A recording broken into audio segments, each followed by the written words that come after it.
네, 아는 기자 사회부 이세아 기자 나와 있습니다. 결국 명태균 씨에 대해서 구속영장을 청구를 했네요. 근데 김영선 전 의원도 동시에 청구를 했네요. 네, 명태균 씨와 김영선 전 의원 사이에 오간 돈 거래가 정치자금법을 어겼다고 판단한 겁니다. 공직선거에서 특정인을 후보자로 추천하면서 정치자금을 기부하거나 기부받으면 처벌 대상이 되는데요. 지난 2022년 6월 국회의원 재보궐선거 공천을 매개로 김 전 의원은 9천만 원을 주고 명 씨는 이 돈을 받았다는 거죠. 김 전 의원의 국회의원 월급 절반가량을 명 씨에게 전달한 건 김 전 의원 회계 책임자였던 강혜경 씨라는 게 지금까지 검찰 수사 결과입니다. 근데 이 혐의는 뭡니까? 그러니까 명태균 씨가 지금 말한 그 돈 말고도 2억 4천만 원을 받은 혐의, 이건 무슨 내용일까요? 네, 검찰은 명태균 씨가 지난 2021년 지방선거 예비후보자 2명에게 2억 4천만 원을 받은 것도 정치자금법을 어겼다고 봤습니다. 이들 예비후보자들 각각 고령군수 선거와 대구시의원 선거 출마를 준비 중이었는데요. 명 씨가 공천을 받게 해주겠다고 해 미래한국연구소를 통해 돈을 건넨 혐의를 받습니다. 하지만 두 예비후보 모두 돈을 건네고도 공천을 받진 못했는데요. 이 미래한국연구소는 명 씨가 실소유주라는 의심을 받는 여론조사 기관입니다. 자, 또 대통령 부부 관련된 의혹들도 있었는데 먼저 윤석열 대통령에게 여론조사하고 그것도 뭐 조작된 여론조사를 제공한 이 의혹은 어떻게 된 겁니까? 네, 명 씨 의혹 가운데 가장 대표적인 게 지난 대선 윤석열 대통령에게 여론조사를 해줬다는 건데요.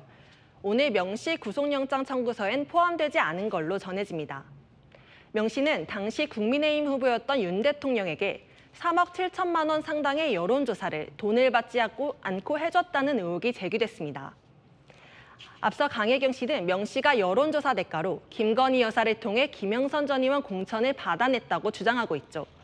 이 밖에 창원 국가산단 선정 과정에 명 씨가 개입했다는 의혹도 있는데요. 검찰은 이 부분은 추가 수사가 필요하다는 입장입니다. 그러니까 수사가 끝난 건 아니고 계속 수사를 해봐야겠다 이런 얘기 같은데 보면 명태균 씨 인터뷰 보면 본인도 구속영장이 청구될 걸 어느 정도 예상은 했던 것 같은 느낌도 들던데 뭔가 대비에 들어갔겠네요. 네, 명 씨의 구속영장 심사는 이르면 오는 14일 창원지법에서 열릴 전망인데요. 핵심은 명 씨가 증거인멸 우려에 대해 판사가 납득할 만한 소명을 할 수 있을지입니다. 특히 대선 기간 전후로 썼던 명 씨 휴대전화 세대에 대해 버린 게 아니다라는 입증할 자료 수집에 주력하는 걸로 전해집니다. 김 전 의원에게 받은 돈은 빌려줬던 돈이고 예비 후보자와의 돈 거래는 모르는 일이라는 입장을 고수할 걸로 예상됩니다. 자, 그러면 가장 궁금한 건 그래서 구속영장이 발부될 것 같나요? 어떻습니까? 주변 분위기는? 네, 법조계에서 명 씨의 구속 가능성 상당히 높다고 보고 있습니다.